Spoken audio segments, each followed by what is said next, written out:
I'm not sure what the sound is like in this room, but I want to welcome you all. As you know, this is a new facility for us. One of the reasons I chose it is that the bar opens early here. And I'm still working on trying to make a deal so that we can make this worthwhile. Ross, there's a seat over kind of at the other end. So I think we did pretty well. Everybody seemed to have, most everybody seems to have found us. I know there are a couple of people who couldn't make it. We have, I think, 51 people in person and 18 people who are live streaming. So that's 69 folks. And for reasons that I cannot explain to Suzanne, my wife, I'm doing a class on Fridays at AIL in New London with 40 people, because that's apparently what the room holds. So that's 108 people. My son, who's a professor at Georgetown, tells me that's more people than he's had in his classes in the last 5 years combined. I'm not sure what that says. And this is kind of an anniversary. I'm glad Lisa just walked into the room because I wanted to introduce her. She's obviously not only the executive director of Osher, but the chief cook and bottle washer and everything else. And she's going to be with us today and probably for a couple of the sessions to assist with the folks who are online so we can get their input, hopefully. So I just mentioned, I don't want to spend much time on this, but I think this is the 11 years ago this month, I offered my first Osher class. It was entitled Massachusetts Politics from 1950 to 1990. And we had 18 folks at the DOC house. That was the only class I ever taught at the DOC house. And I think since that time, in the last 10 years, we've offered about 30 different classes. I estimate that's courses, not classes. I think that's over 200 classes, and it's more hours than I want to think about. Also, I think 1,500 or 1,600 students. Of course, many who have been returnees, for which I thank you. If you weren't here, even I wouldn't be standing up speaking to an empty room, although there are some people who have accused me of that on more than one occasion. So we're here, of course, to discuss and talk about the next 6 weeks. And we could shortcut it by asking a simple question. Who's going to win this thing? And so I'm going to start by taking a straw poll. And I want to know not who you want to win. That's a different question. But who you think will win this election. Will it be the former guy, or will it be the next former guy? Excuse me, not the next former guy. Will it be our current vice president? So let's get that out of the way. How many of you think? Wait, I have a question. Are you talking electoral or popular? Well, that's a fair question. I'm talking electoral. My take is, and we'll talk about this, I don't think there's much chance that Kamala is going to lose the popular vote.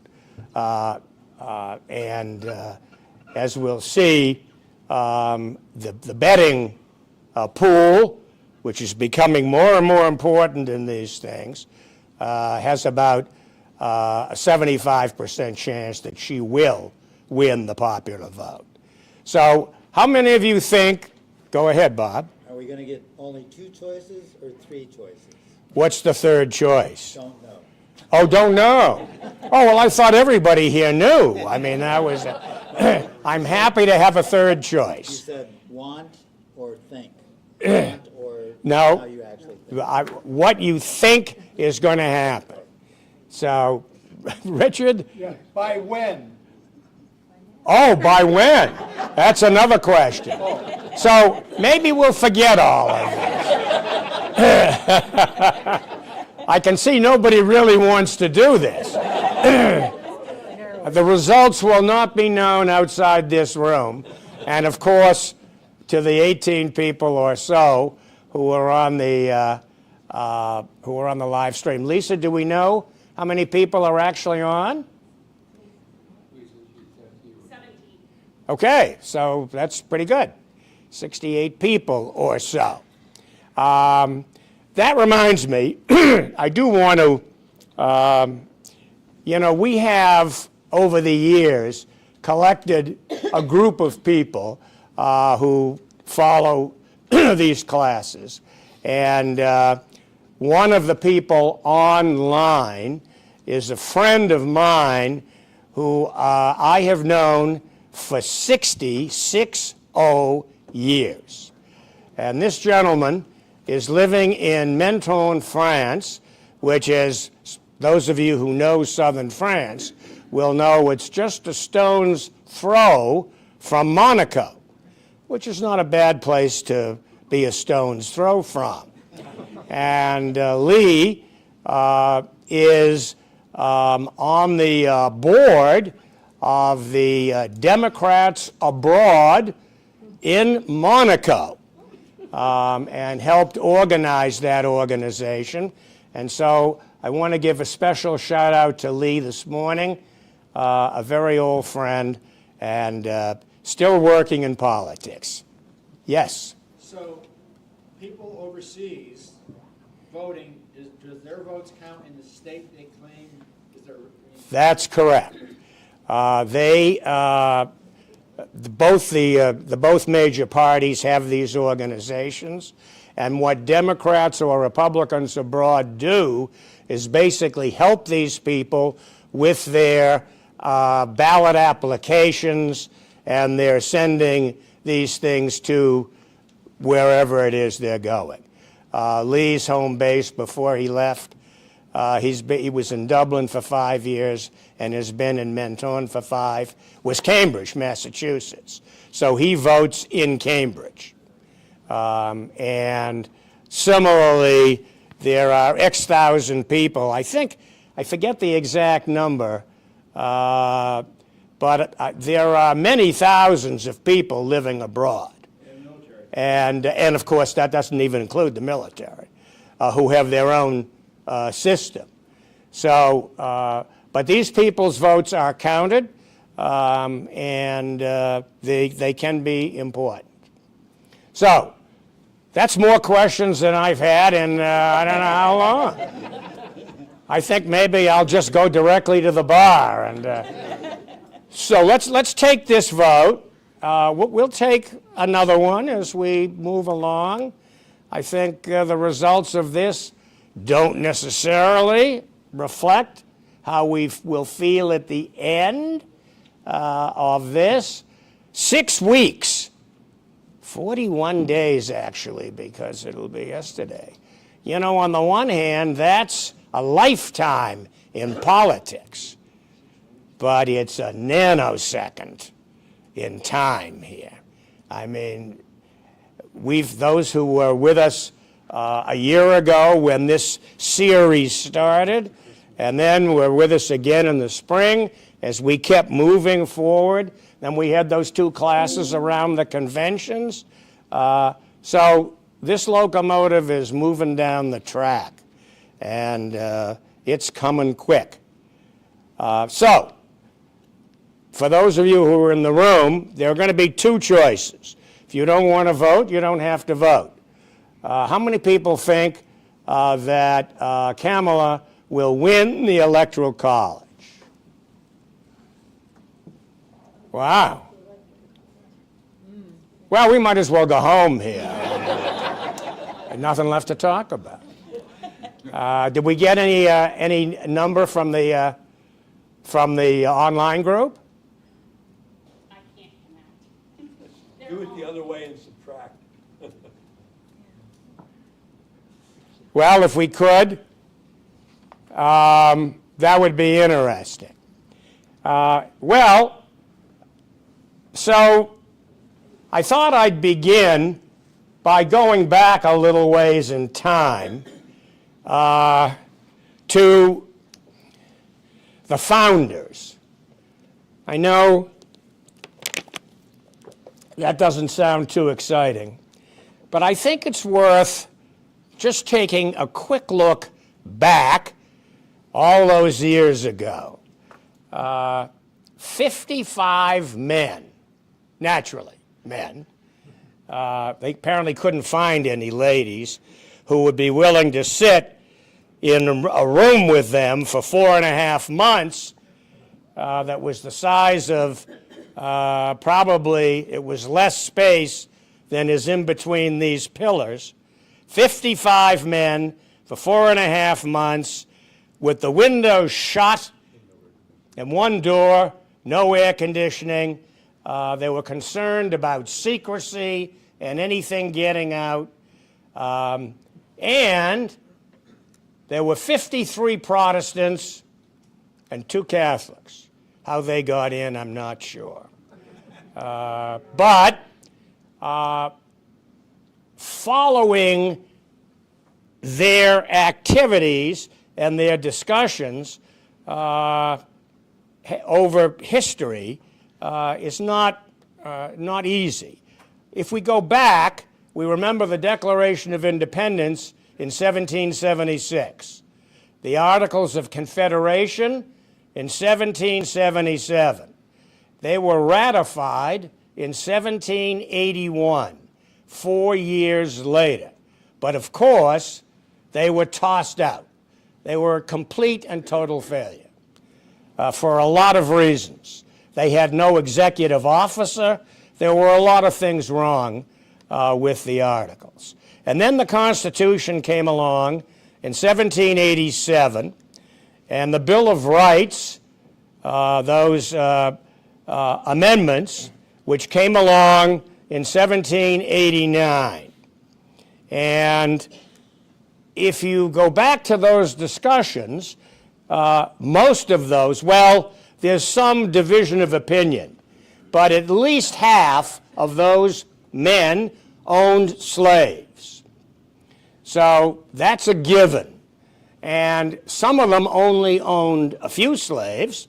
They were personal slaves in their house or whatever. But some of them owned hundreds of slaves on plantations or whatever. And slavery, interestingly enough, was rarely mentioned during their discussions. It rarely came up. It was the word that nobody wanted to utter because they were afraid somebody would break through the doors and leave, and that would be the end of the discussions. One of the things they spent a lot of time talking about was representation. How were we going to have appropriate representation? What came to be the Congress, and what came to be the executive. So when they talked about really the presidency was probably the most vexing problem of all. In the first place, there was no one who suggested that the people should elect the president. That idea never surfaced. No one thought that because they didn't think the people were smart enough, basically, to do this. So there was a lot of conversation about Congress electing the president or the state legislatures electing a president. But this went on for more than a month. And at one point, Benjamin Franklin, who was the oldest member of the group by a long way, I think he was 80 or 81. That's nothing to us, right? But he was by far the oldest member of that group. And he actually had a problem standing, so he was seated in a very large chair, which was carried around by people when he wanted to move around. And he suggested, to everybody's amazement, that maybe they should call on divine intervention. And it was reported that there was a huge silence in the room. And it passed, and nobody ever raised the topic again. So, no divine intervention. It's interesting that historically, during the Articles of Confederation, someone had asked for divine intervention, and they actually apparently had a prayer session of some kind. Well, we know what happened to the Articles of Confederation. So one of the interesting things that came up during this discussion was whether the executive should be one person. There were a group of people in the South, from the South, who thought we should have an executive committee. Think about that. What a wonderful idea that was. New Hampshire Governor's Council. Right, exactly. And then, of course, there were questions like, how long a term should this fellow have? A fellow we know because no one then thought that there would be a woman who would be considered.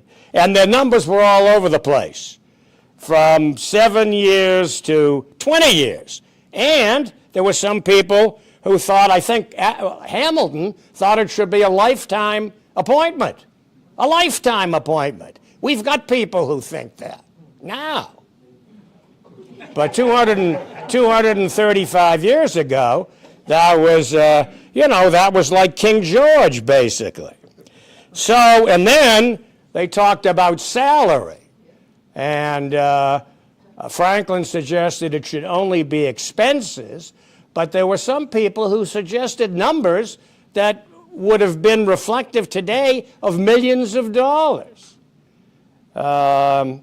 So they had this really serious issue over a period of 4 months. There were deadlocks and diatribes and tantrums, and finally they came up with what we now have.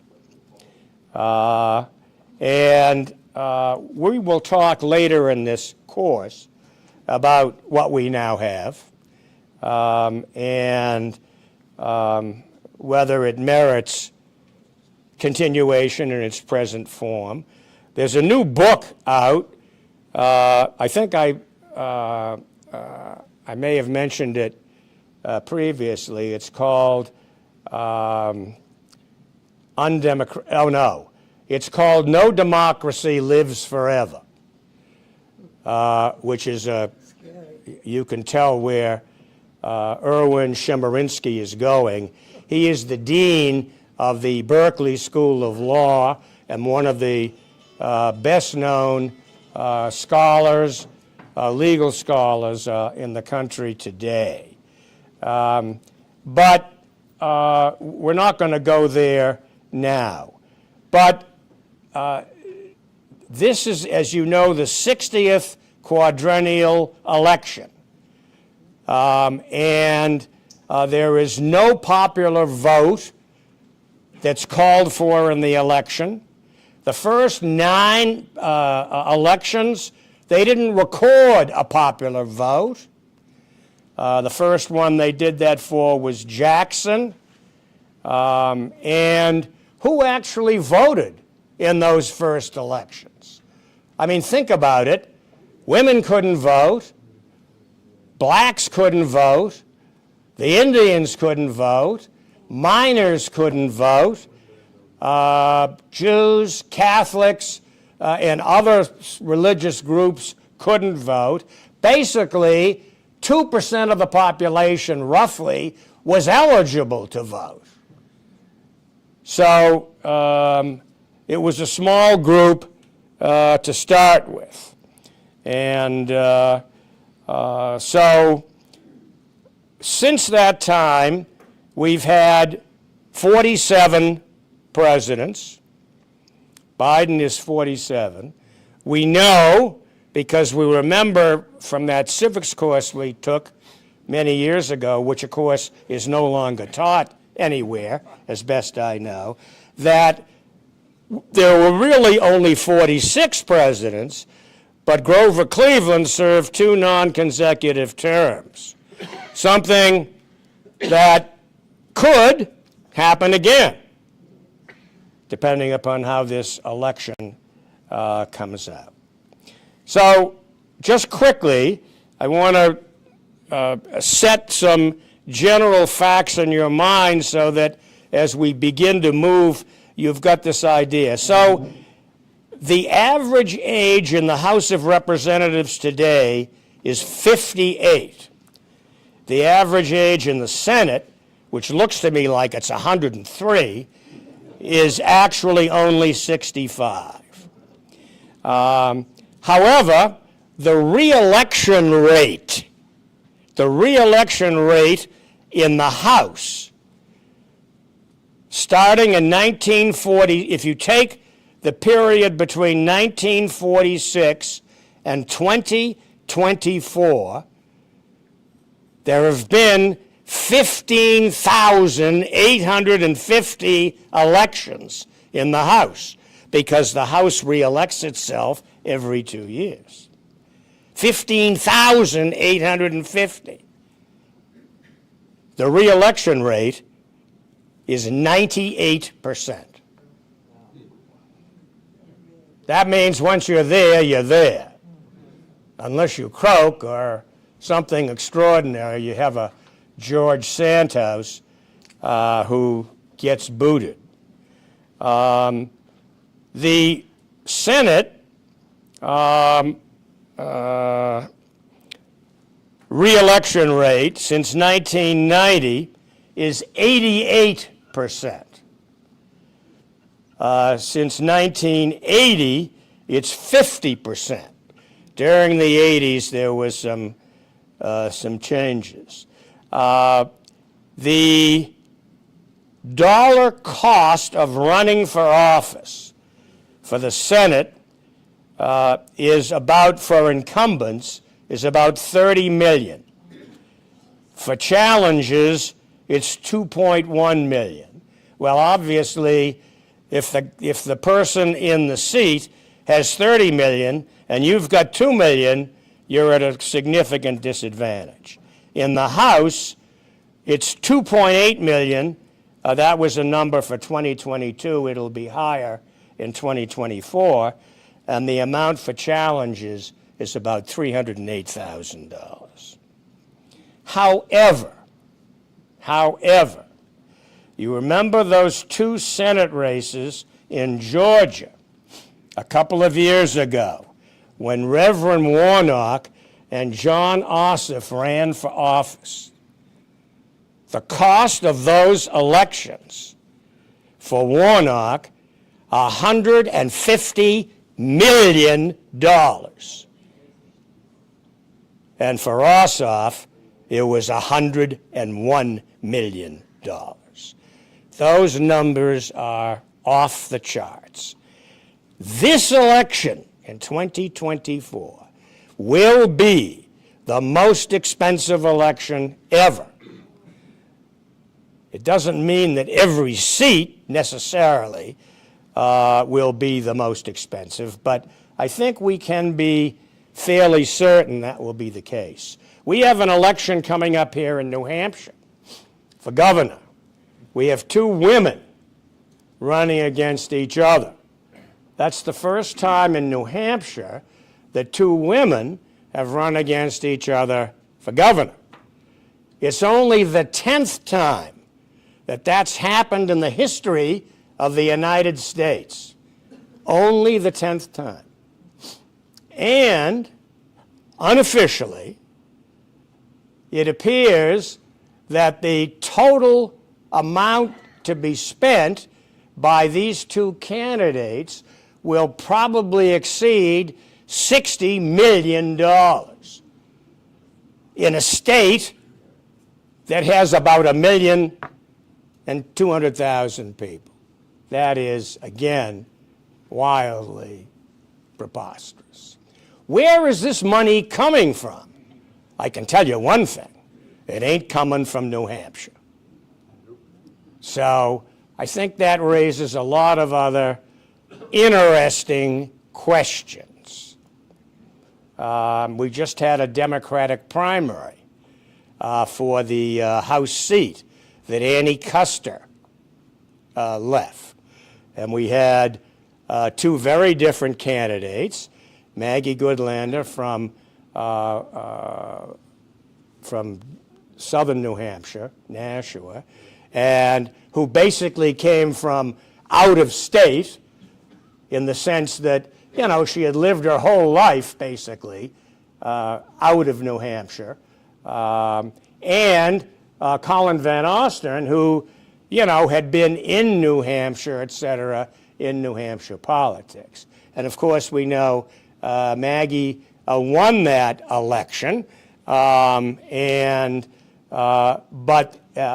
outraised Van Ostern, but that money again came from out of state. So I think that's kind of sets the stage, if I may say, for kind of where we are. So this is September 25th, 2024. We've got 6 weeks left. Where are we? Well, we've got a vice presidential debate coming up in a week. Now, vice presidential debates have been historically not very important. I mean, I think we could probably think of 2 or 3 of the most famous lines in the history of vice presidential debates just sitting here. One, of course, was, "Who am I and why am I here?" Remember that line? Admiral Stockdale, who was running as Ross Perot's vice president, completely clueless as to what was going on. And then, of course, there was famously Dan Quayle and Lloyd Benson. And when Benson said to Quayle, "I knew John Kennedy, and you're no John Kennedy." And the last one, I think, also memorable, which didn't have much effect, was, "Can I call you Joe?" Sarah Palin's best line in the whole debate. So, however, I have a feeling, a hunch, that this debate is not going to be pretty. These guys are set up to be quite antagonistic. And it's just a hunch I have. But I think we could hear some language in this debate that we've never heard before in any debate. So it's not exactly a prediction, but I think that I wonder if that happens. And then, of course, we've got the question of, is there going to be another debate between Harris and the former guy And should there be another debate? What do you think? Should there be another debate? I mean, you know, my take on this is don't spend too much time on this issue, you know. I mean, the second debate won't, if there is one, won't be much different than the first. So I really don't see why the Harris team is spending a lot of money on the, well, not money, but kind of time. So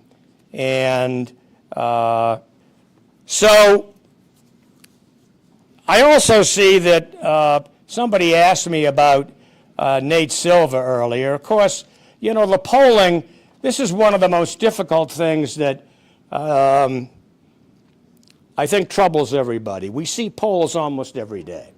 There are national polls, there are state polls, there are polls for the presidency, and there are polls for a lot of other offices. And I think my advice to you and to myself, frankly, is that you got to stop worrying about the daily polls. Basically, those numbers are not really terribly meaningful day to day because they're at odds with one another. It depends who's, you know, asking these questions. As I've said, I think before, my own feeling is that lying has become such a commodity in our country that everybody lies, including the people who are being asked these questions.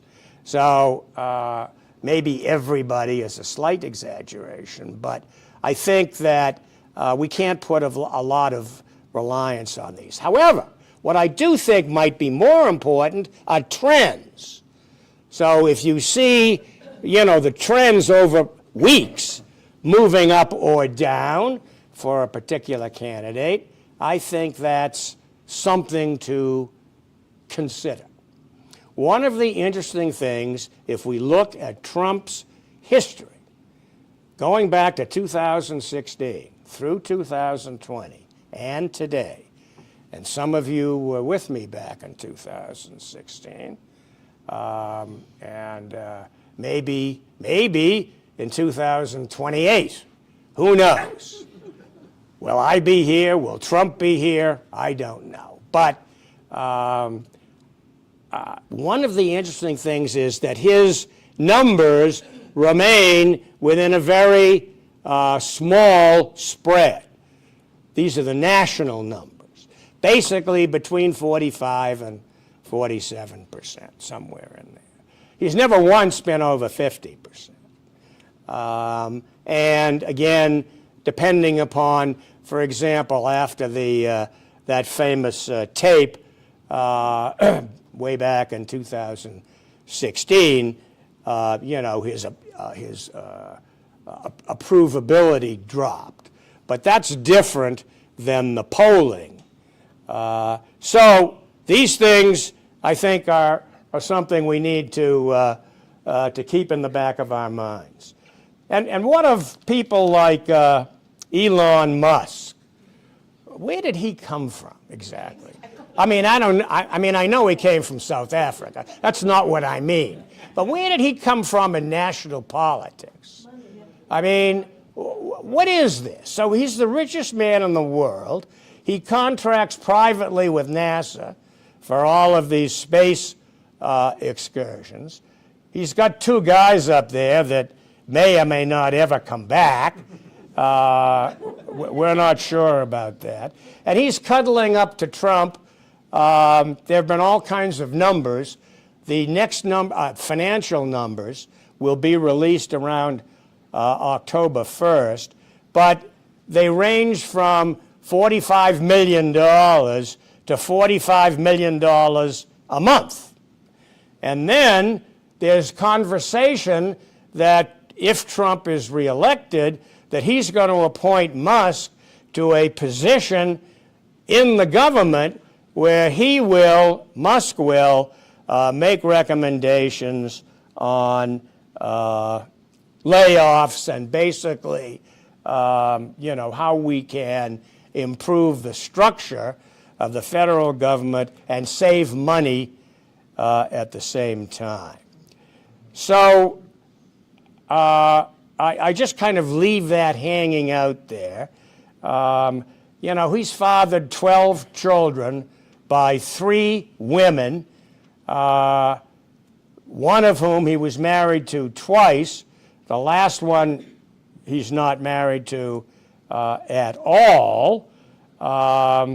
And then we have Bobby Kennedy, who,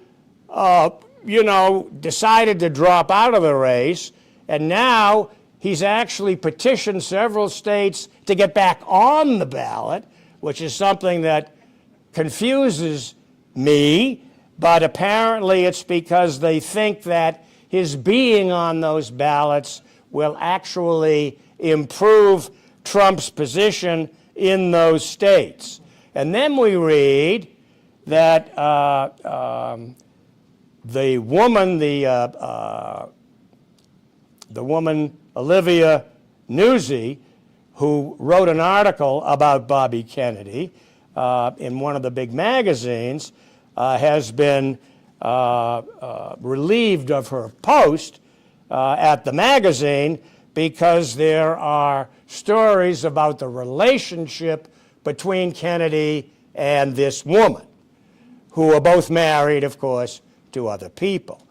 The story that has been released is that this was not a sexual relationship, it was rather a personal relationship. So I have no idea what it was, but it's another unbelievable example of what's happening and going on in this world. And then, of course, we have the lovely Laura Loomer, whose name you may have seen, who's traveling around with the president, and it's unclear to me what Melania has to say about all of this, perhaps nothing at all. So I think where we are is pretty clear, frankly. We're really, if the election were held today, it's a coin toss. And they've already started voting in some states. And you may have noticed there have already been 2 misprints in early ballots. One of them, I think in Pennsylvania, I may be wrong, maybe not Pennsylvania, but in a ballot run for mail-in voters, Tim Walz's name appeared as Tom Walz. I guess that was Florida, somebody said. Thank you. And then the second one from Montana, where Kamala Harris's name didn't appear on the ballot. So we've just started. And we've seen 2, of these errata. Yes, Martha. To complicate all of this, there are all these deadlines that they're trying to push and everything. For Yes. These things and printing these things. What do they do with something like Montana? They have to destroy those ballots and print. Well, it's a nice question. Fortunately, there weren't a lot of them. I think it was actually in the hundreds. It was quite small. It wasn't the whole run. And it was for a particular group of, I think, absentee voters. So, but if those people, if they basically say those ballots don't count, then, when those ballots are returned, And it's not the voters. it's not the voters' fault. I think who knows what's going to happen. Marco Arias is busy. So the RNC has recruited 175,000 people for their election integrity program. in 18 states, including the 7 battleground states. Full-time staff, lawyers, and volunteers as poll watchers. So we have already seen a couple of hundred lawsuits brought by Republicans in states across the country for all kinds of matters relating to the election.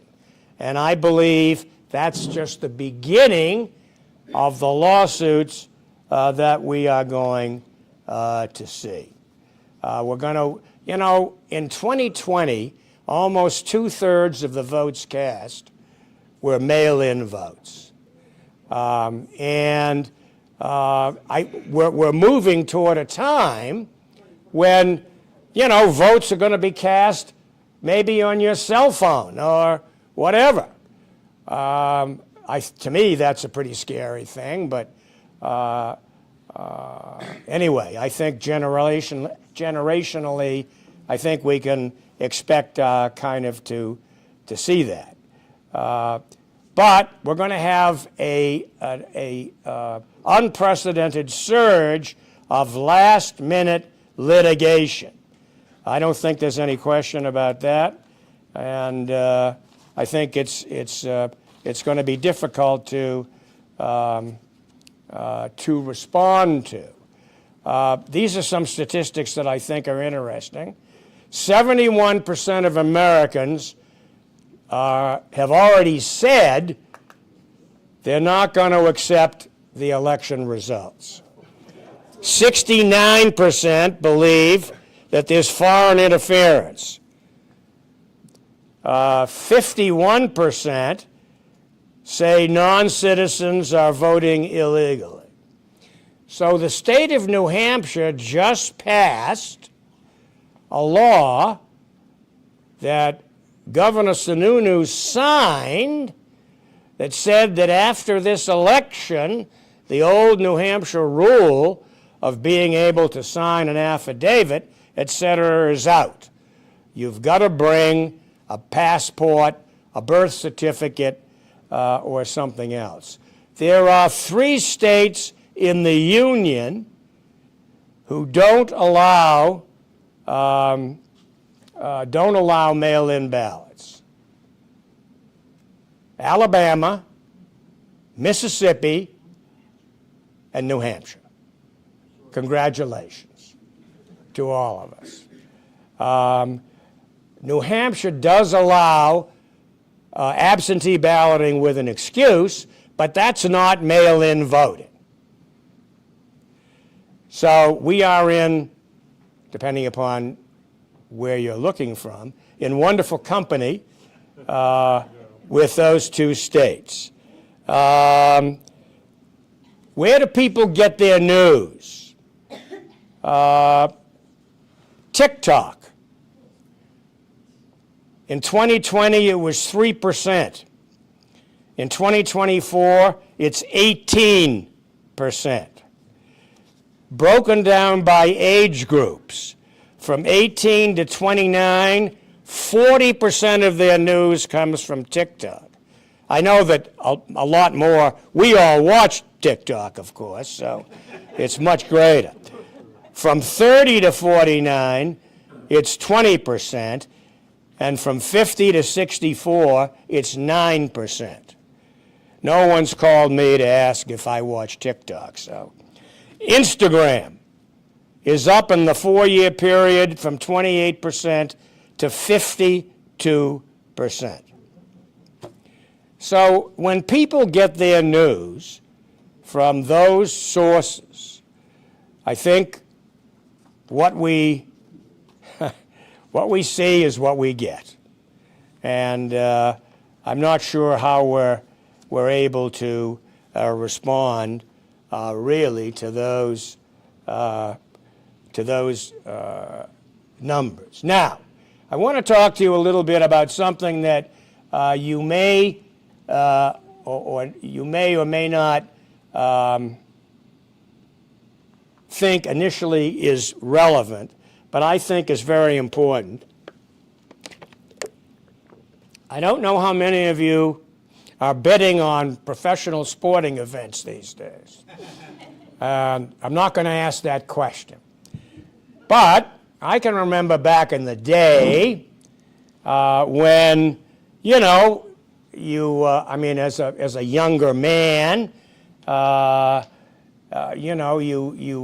had a guy who was a bookie. And, you made a bet on a football game or a baseball game or whatever it was. And the guys who took those bets could go to jail. I remember in Boston, back in the 60s, there was a guy whose name was Doc Sagansky. Doc in quotes. Doc Sagansky was a dentist. That's what he did to fool around, but what he really did was he took bets. And he was not really affiliated with the mob. He did a job on his own, and at the age of 91, he went to jail. He was the oldest person at the age of 91 in the federal prisons at that time. He went to jail for a couple of years. Now, today, those of you who have been to professional sports stadiums or who just look at ads will see that the biggest advertisers are companies that are betting companies. They are making huge amounts of money. It's staggering how much money they're making. And if you go to Fenway or any other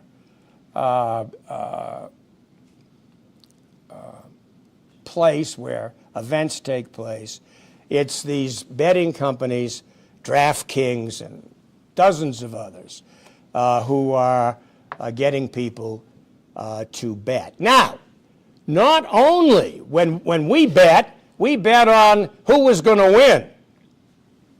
That didn't seem unreasonable. Over a period of time, you had a point spread if you were playing football or basketball or whatever. But basically, the betting was pretty simple.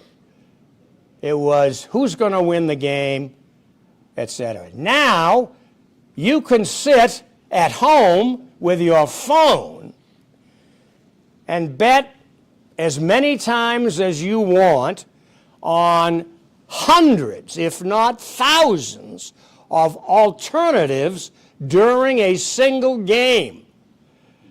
Example, in the Super Bowl, one of the very early bets was the over and under for the national anthem. What does that mean? That means, would it take whoever was singing the national anthem less time or more time than 3.5 minutes, which is the average time? And the end bet was, what color was the Gatorade that was going to be thrown over the head of the winning coach? I'm not making this up. There were unbelievable amounts of money waged on those bets. But what happens in between that is even more unbelievable. Every play, you can bet on a whole series of possible outcomes. Pass, run, touchdown, fumble.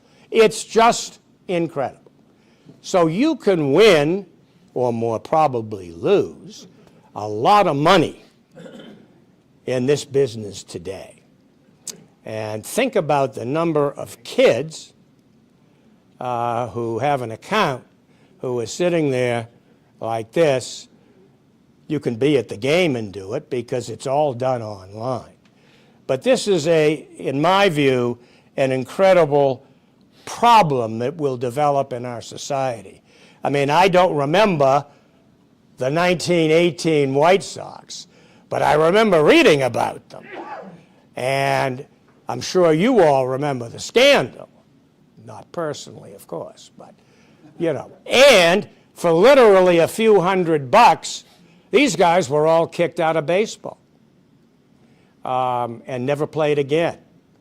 And now, and we can remember Pete Rose, who bet on theoretically not games he was playing in, but he never got into the Hall of Fame because he had bet on other baseball games. Well, now the whole thing is turned around 180 degrees, and we encourage betting, and I think what we're going to find is an unbelievable amount of, and we've already found some, we're going to find an unbelievable amount of money being used to pay off players, referees, and everybody else involved in these games. It's happening, and it's going to be worse. Now, why do I talk about this? Because in the United States, we've always had a policy of no betting on elections, even though everybody knows that there has been betting on elections. What do I mean? Well, you couldn't go into a casino in Las Vegas and bet on the election, but you could, if you had access to, even before the internet, to foreign-based companies, offshore companies, who had odds, and if you set up an account with them, you could bet on American elections. And today, it's the easiest thing in the world. There are dozens and dozens of companies who will take your bet online today. Now, very recently, there's a company called Kalshi, Kalshi, and that's an American company that's regulated by the Commodities Futures Trading Corporation. And they have been pressing for allowing betting in the United States on elections. And that's coming to fruition. Just a couple of weeks ago, there was a court, there was a case where a judge said that in an action between Kalshi and the Commodity Futures Trading Corporation, that the rules that the CFTC were making should not apply to betting, that betting on elections was not gambling. So, I don't know how this is going to come out, but we are seeing this as we speak, literally as we speak.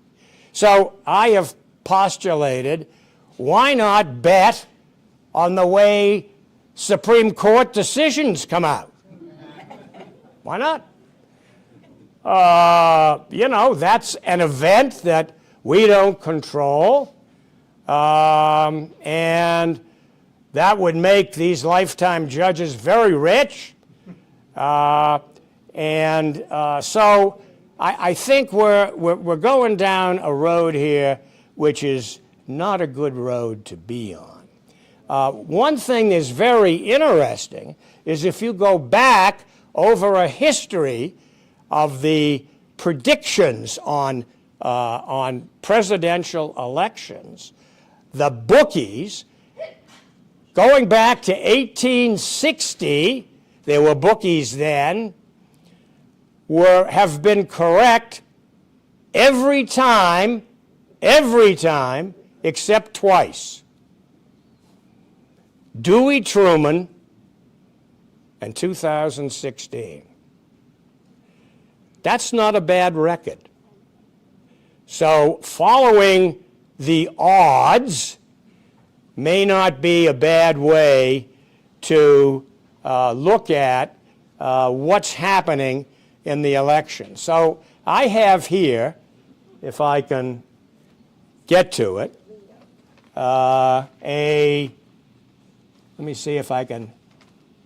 This is the current forecast with a company called Polymarket, which is one of the largest such companies in the world, which currently shows this result. Harris about 51% and Trump 49%. And you can go on this, 24 hours a day. This changes or could change daily. It hasn't changed later. Now, here's the, you can see the lines here. The red line is Harris. The other line is Trump. Of course, there's a change when Biden stepped down. The numbers changed, as you can see. And then below this are the numbers for various states. You can, so you see, this is not, so these are the odds, not how many votes they're going to get. But the odds are, at least according to this, that 63% that, in other words, it's almost 2/3 that Trump will win Arizona, 61% that he'll win Georgia. And then we have 4 other states that show Harris ahead. The trend lines, the popular vote winner, as I said earlier, I don't think there's much question that Harris will win the popular vote. That because of California and New York, those states have, have big margins, and I think that's what we're going to see. And then, if you, look further, you can see here, you can bet on, will there be another debate? You can bet on these things. Again, there are dozens of these that come up every day. And some of them, let me hit this. So, let's look up here, the presidential election winner. This has Harris ahead.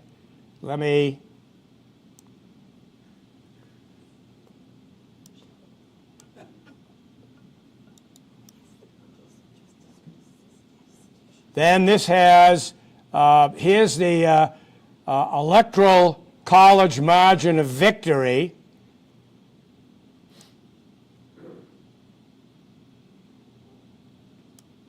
Now over here, I just want to draw your attention to this.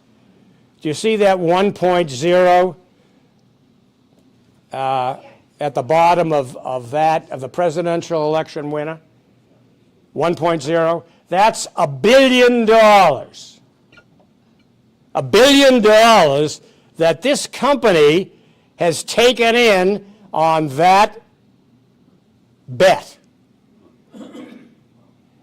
So they are in a position, because of how that money lays, to basically come up with these odds. And here, the popular vote winner, that's 229.7 million. This electoral college margin of victory is 40 million. Interest rates. What will Trump say during North Carolina's speech? It sounds foolish, but it's happening. It's happening in real time. And the point I want to kind of come down on is, I think as we monetize all this stuff, we are moving toward a situation that I think is really a complete and total disaster. We've got so many people sitting in their offices, or indeed if they have an office. Today, I don't know what the numbers are. A lot of people just sit either at the pool or maybe on their porch or wherever, just, hitting their phone and making these bets. So I urge you not to make bets or not make bets. That's a decision that you need to make for yourself. But I urge you to be cognizant of what is going on. And I think that this does have an effect on the election itself. To go back to Nate Silver, who was one of the best, he predicted the 2012 election and then forward to 216. Well, he missed on 216, but he did get 220. But he was the one who founded the 538 site, which he sold. He's just written a book. And I think that he is an example of the kind of person who's doing work that I think is worth watching. Any questions? Yes? I don't have a question, but a comment. I heard something on NPR yesterday about the rising concern in the increase in... I can't hear you, I'm sorry. We've got a microphone here, but I don't know. Big mouth, don't worry. I heard something on NPR yesterday about the concern for the increase in the betting problem, and that it is the lower income people who are doing it, and it's like alcohol, it's become an addiction, they can't stop. How do you stop it? Well, the question is, she heard a discussion on NPR about gambling and the addiction problem that it creates, and how do you stop it? And I think the answer is similar to drugs and alcohol. There is a Gamblers Anonymous, but I think, nowhere do we see. We remember, for example, when we were growing up, cigarette signs, billboards, et cetera, were everywhere. And almost it seemed like everybody smoked. Well, now, of course, that's a whole different ballgame. Now a lot of people vape, whatever that means. And so we don't, get that kind of thing. But I think this gambling thing is a truly serious problem, not only because of the addiction issue, but because I believe the impact of this will result in changing some of the outcomes of the either the games or the kinds of things that these folks are betting on. And that, I think, is the danger. So let's take a break here. You'll go out and you can call your bookie. Actually, I don't know if you can find a bookie anymore. But you can place a bet, and let's take 10 minutes and come back at 11:15. Thank you.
So some of you might be wondering what this odd-looking chart is. And Lisa was kind enough to have this developed because taking it off the internet just wasn't working. And I'd like to take just a couple of minutes to explain it because I think it's very useful, and you, if you wish, can access this online daily, but you can actually daily, but on a regular basis.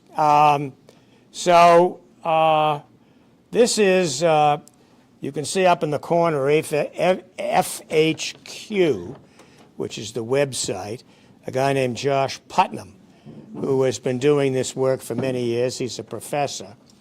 And he's created this, what he calls the Electoral College spectrum.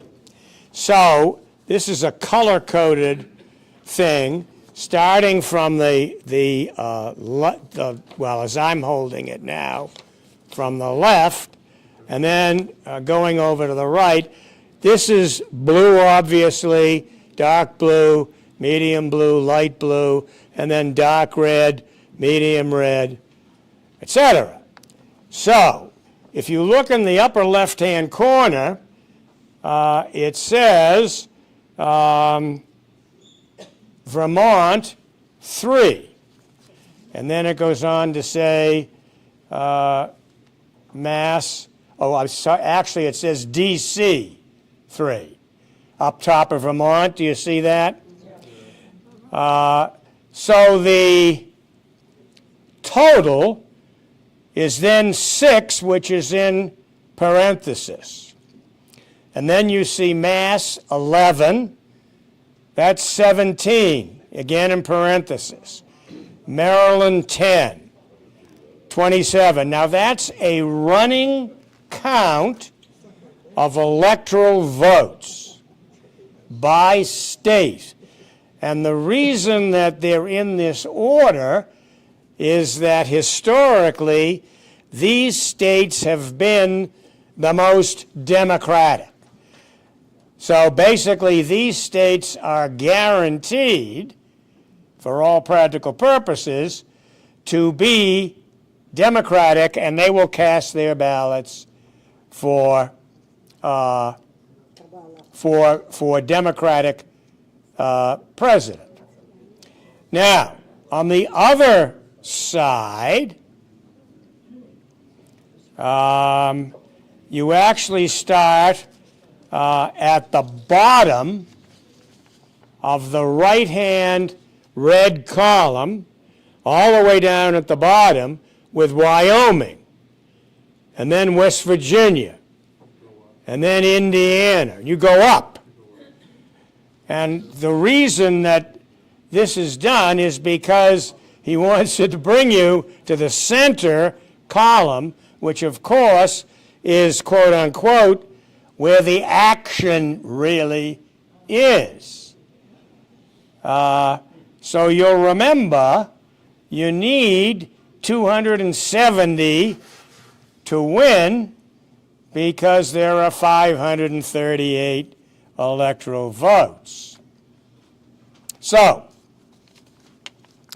if you go down the left, you will follow all the way down. You get to Colorado at 191. Then you've got states that are likely New Mexico, Virginia, Maine, New Hampshire, down to, then you come to Wisconsin, Minnesota, Pennsylvania, Nevada, and then the Arizona, North Carolina, and Georgia. So those are the so-called swing states. And you'll note here that according, at least when this was run, actually was 9-5, but frankly it hasn't changed much.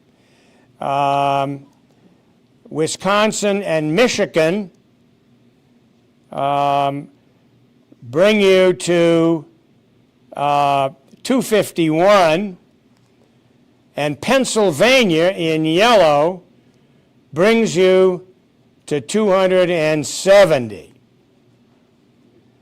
And then,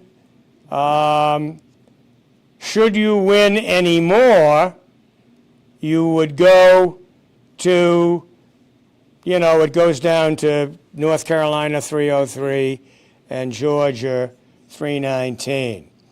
And on the other side, if you go up from Florida, you will see that Georgia gets you to 235, North Carolina to 251, and again, Pennsylvania is the state that brings you over.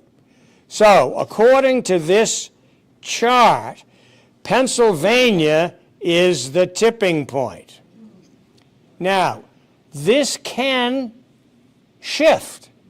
This is not in stone, and it shifts according to polling that this fellow uses to come to these numbers.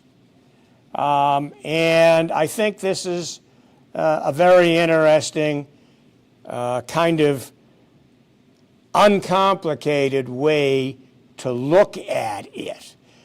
I think we all know, one second, I think, of course, but we all know that the 7 states are the same 7 that we've been talking about.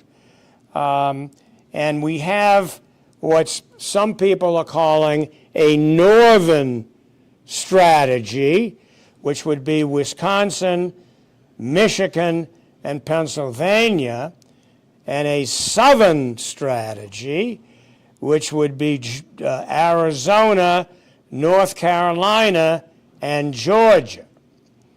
Nevada is kind of out there, but probably to be included with the southern strategy, not so much because it's southern, but because it's very close, obviously, to Nevada. I think that this is something that's worth looking at. You can go to FHQ and find this. And as I say, it could change on a daily basis. I say at this point, a couple of times a week is probably enough to look at it if you're interested. And it's a way to, just another way to check how the Electoral College may be moving. And so, any questions about that? Actually, the people online don't have this, so I'm sorry we weren't able to. Lisa, can we get this out to those people on, so that they have it via email? I mean, I think this copy is interesting to everybody.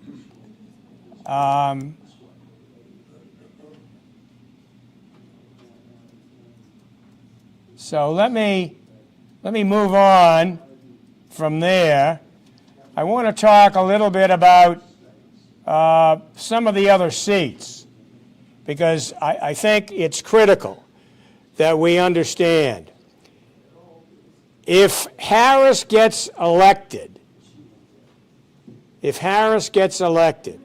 she will, and it is critical for governing purposes that she have at least one of the houses in Congress. I mean, otherwise, any president is going to be hamstrung. It has been, not since the early 80s, have we had a first-term president who didn't control some House in Congress. But what it looks like may happen, the Democrats now control the Senate and the Republicans the House. What looks like could happen is that could flip. The Republicans may take control of the Senate, and at least there is a feeling that the Democrats do stand a decent chance of flipping back the House. Now let's talk for a minute about the Senate, because this number is, we have, remember that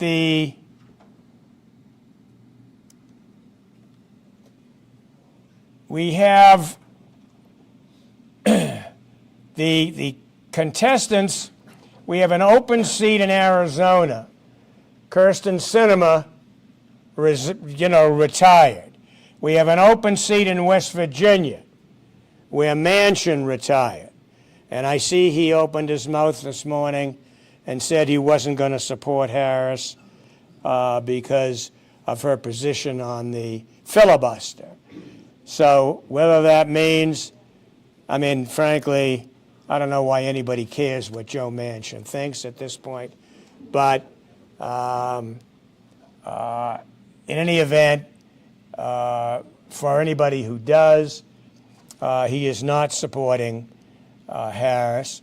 So in West Virginia, you may remember at the convention, the guy with the bulldog, which was definitely the best part of the convention, and Jim Justice, who's a former governor of Wisconsin, is certain to be elected to the Senate.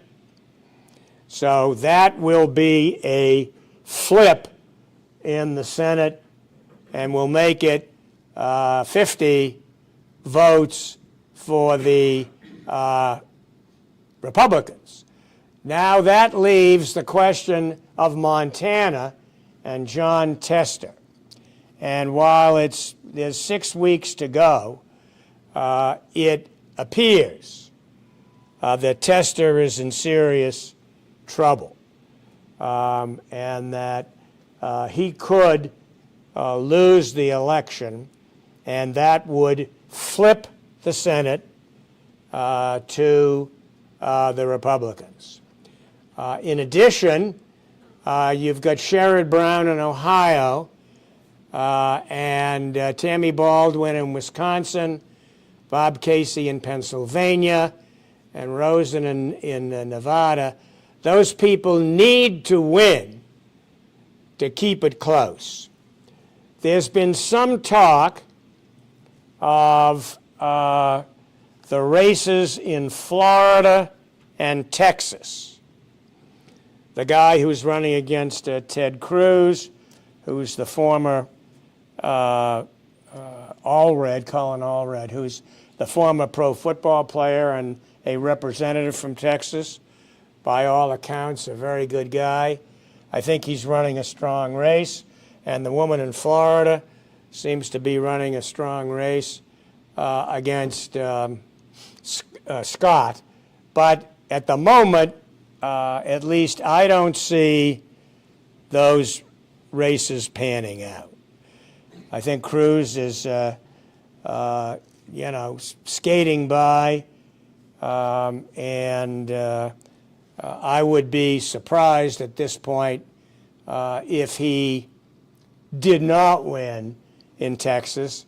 There is 6 weeks to go, or there are 6 weeks to go, and we'll see. But that's the situation in the Senate now.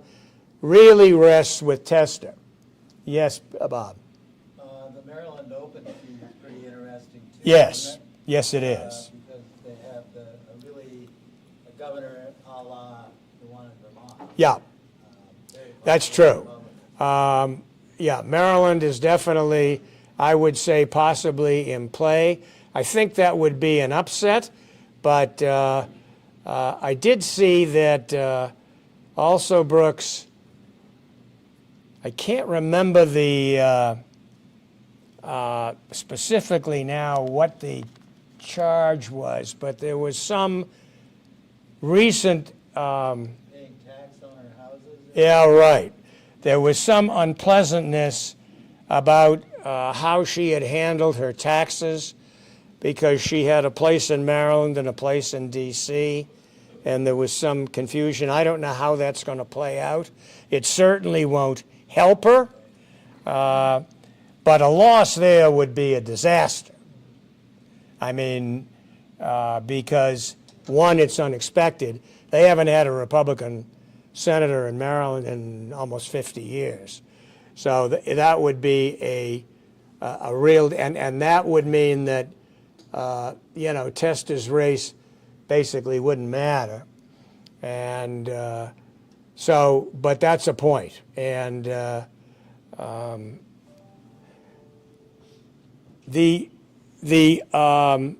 so that's the situation in the Senate. And in the House,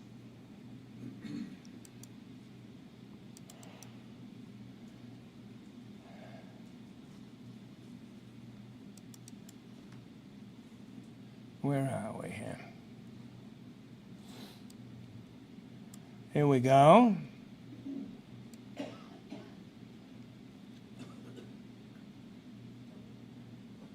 So of course we have a lot of folks here.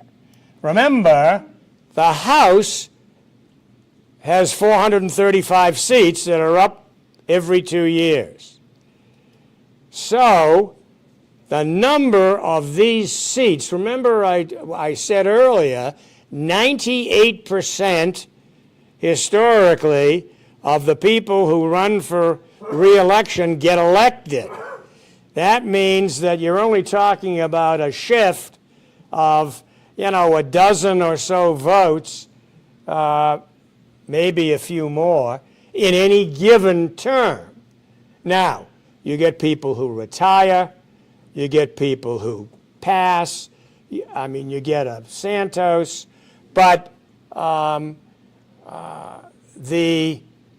it will only require a net of about 8 or 9 seats at this point for the Democrats to take from the Republicans, not to hold, but to take, and presumably not to lose. And there are that many seats in New York and California that the Democrats could win. I saw an article in the last couple of days that stated there are at least 4 seats in California down south of L.A., in Orange County and in that area, where Republicans won last time, that Democrats could recapture. They're very close. There's very little polling that goes on down there, so it's hard to measure. And then there are 2 seats up in the Oakland area, one which is where a Democrat is retiring, where it appears the Democrats will hold on to those 2 seats. And so there could be a net gain in California of about 4 seats. And then in New York, on Long Island, and we have Long Island people here, I know, but on Long Island there are 4 seats that had shifted in the last election with Trump that could shift back. So those 7 or 8 seats by themselves, if it worked out, could shift back. But there are at least another 10 or 12 races which are in the toss-up situation. You'll see here the toss-ups for the Republicans. You see 1, 2, 3, 4, 5 in California and 3 in New York. And then you've got one in Oregon You've got a couple in Arizona. You've got that one in Nebraska and one in New Jersey. And then here with the Democrats, you've got a couple in Michigan, North Carolina, Ohio, a couple in PA, and some miscellaneous ones. So those are critical to how the House winds up. Comments? Yes, Ross? Based on what you were saying, am I correct in concluding that the House looks good for the Democrats? Well, I think that, Pretty close to certain. well, I think that the point is the House pretty close to certain? I think saying it's pretty close to certain overstates it, but the betting markets do suggest that there's a very good chance that the House can be retaken, and I think at the moment I would leave it at that. I think there's a good chance, but I don't think anything is certain here at this point. And I take it the Senate is so close it can go either way. I think that's true. I mean, if I had to bet today, I think Tester is going to lose. So that means that something else has to happen, and I don't see Florida or Texas that close at this point in time. So it would be a reverse split, going from a blue Senate to a red Senate and going from the red House to the blue House. I think that's what it would be like. Maynard, Yes. are any of the super hard right House people in danger of losing? Any of the super red what? Right, Right. the 14 or so I'll call semi-crazies Oh, yeah, in the House. in the House, right? So, looking at these folks, I mean, well, Boebert moved her seat. That's why that is open. But she moved to another seat, and I think it's likely she'll be reelected. So I think the answer is not many, Duncan. I think it's not many. Those people mostly come from areas where they're safely protected in the sense of, the base vote. So the likelihood is that won't change much. And we've got, that opens another line of possible discussion. We have this whole issue with Mike Johnson. You remember him, the speaker, who somehow hung on all this time after Kevin McCarthy was, so totally bombed out. Somehow Johnson has been able to maneuver. And it was interesting to note that they finally, Congress finally agreed to pass a CR, a continuing resolution, through December 20th. Well, that's like throwing a bomb into the barn, because December 20th is a few days before Christmas, and around the time that the electoral votes are supposed to be forwarded to Washington, and who knows where we're going to be then. But that's what they did. And then, of course, they went home, naturally. So Congress's approval is a sterling 19%, which I think is about 16% too high. I don't know why they have any approval. They're totally bereft and unable to function for a whole series of reasons. But I think that that one of the reasons I think that Congress, I also saw that this Congress, the one that's about to be gone, I forget what number it is, but the one that will expire on January 3rd, is the least productive Congress since 1860, which, in case you don't remember, is a fair amount of time ago. So I think that, and that's saying something, because we've had a bunch of know-nothing and do-nothing Congresses over the years. So these guys and ladies have done almost nothing for their constituents or for the country.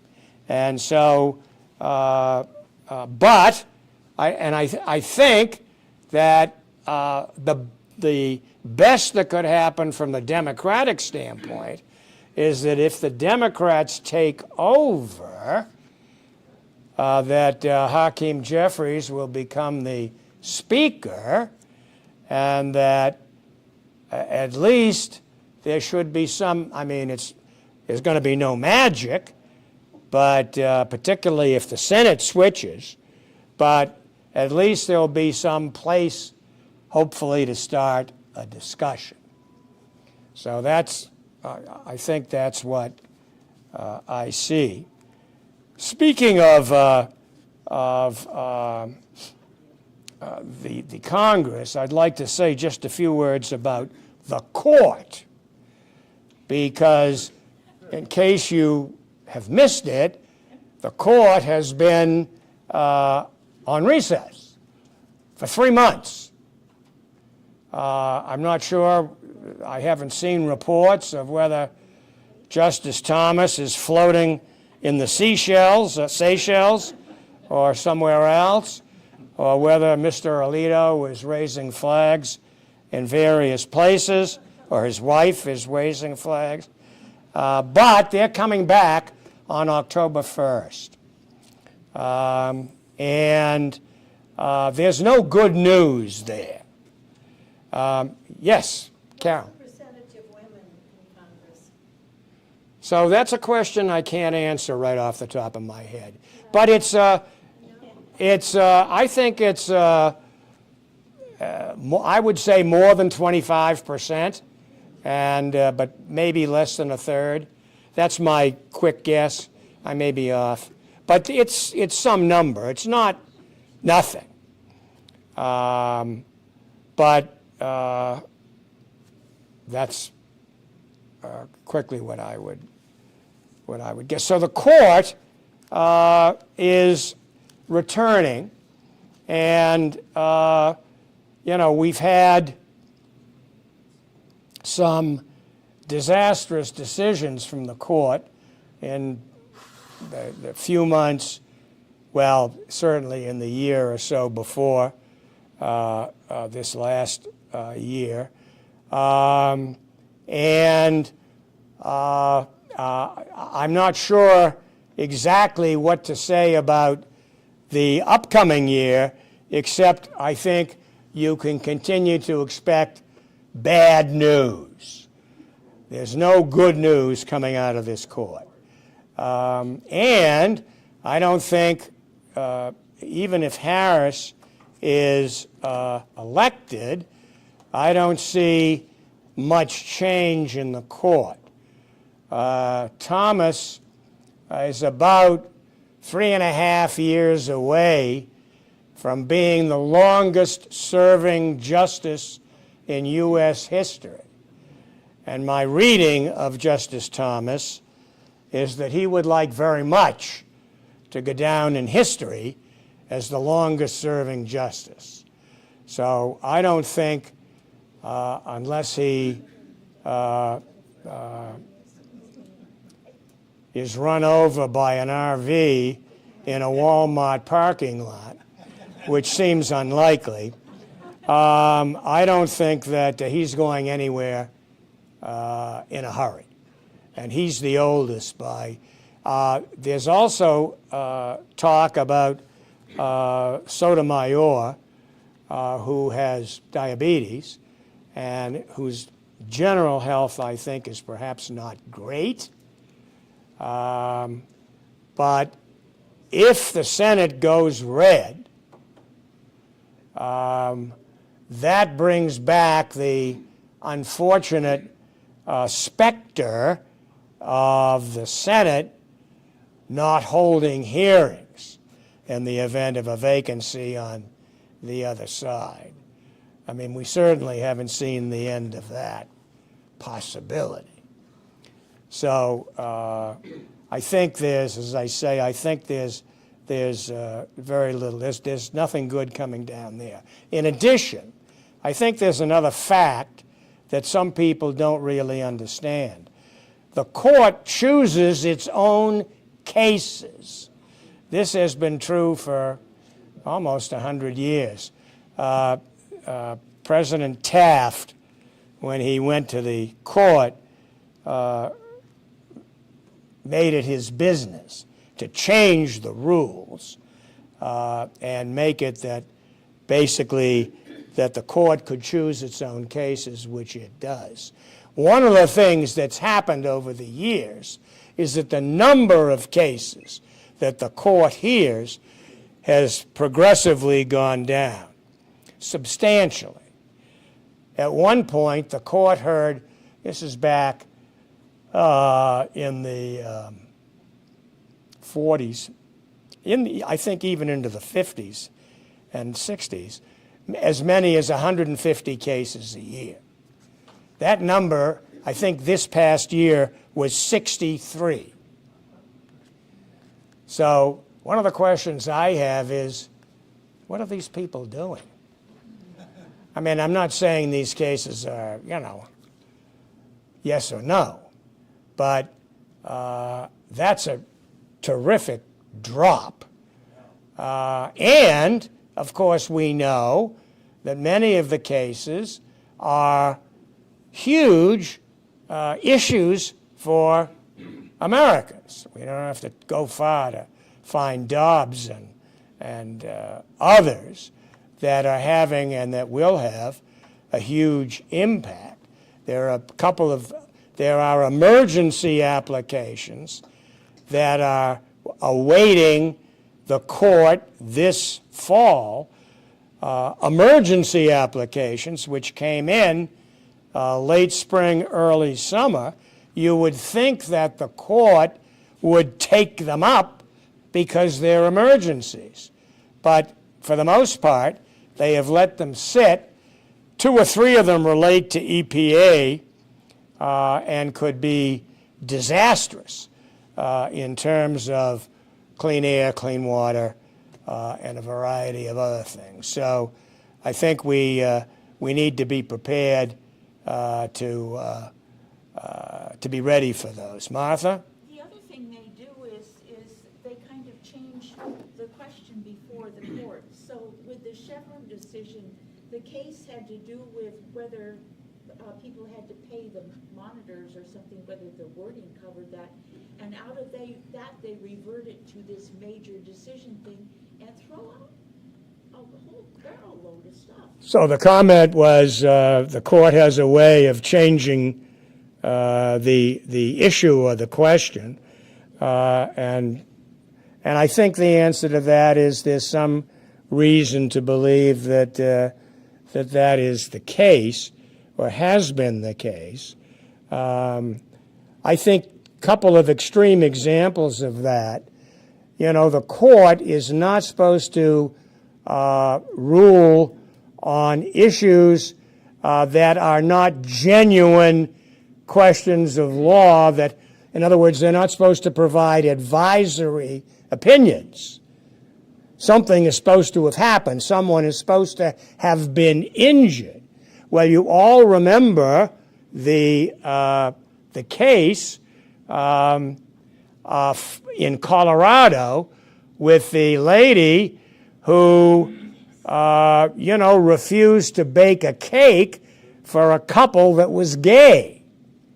Well, it turns out that this woman didn't even own a bakery shop.